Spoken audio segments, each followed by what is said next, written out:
கேட்டுட்டு சொல்வான், கல்லா, கியாமத்துண்டு, அவர்கள் கியாமத்தை மறுக்கிறார்கள். மறுமை உண்டு, அதை மறுக்கிறார்கள். கபருடைய வாழ்க்கை உண்டு, அதை மறுக்கிறார்கள். கியாமத்தில் கேள்வி கணக்கு உண்டு, அதற்கு பிறகு சொர்க்கம் நரகம் உண்டு, இவையெல்லாம் அவர்கள் மறுக்கிறார்கள். கல்லா, ஆனால் மறுக்கக்கூடிய விஷயம் அல்ல என்பதாக அல்லாஹ் தஆலா அங்கே கல்லா என்ற வார்த்தை மூலமாக நமக்கு நினைவூட்டுவான், வலியுறுத்துவான்.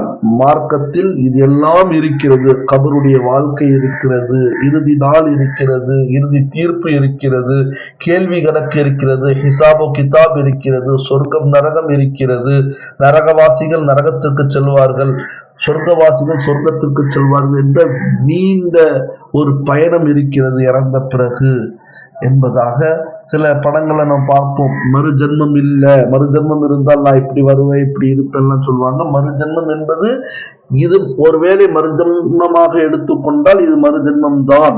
ஏனென்றால் அல்லாஹ் சொல்லக்கூடிய ஹக்கான விஷயம், கபருல ஒரு வாழ்க்கை இருக்குது, நல்லவர்களுடைய கபர் விசாலமாகிவிடும், சொர்க்கத்துடைய கதவு திறக்கப்படும், அங்கிருந்து காற்றுகள் வீசப்படும் என்பதாக பல ஹதீசுகள் நமக்கு சான்றாக இருக்கின்றன. எனவே அல்லாஹ் தஆலா இதே சூராவுல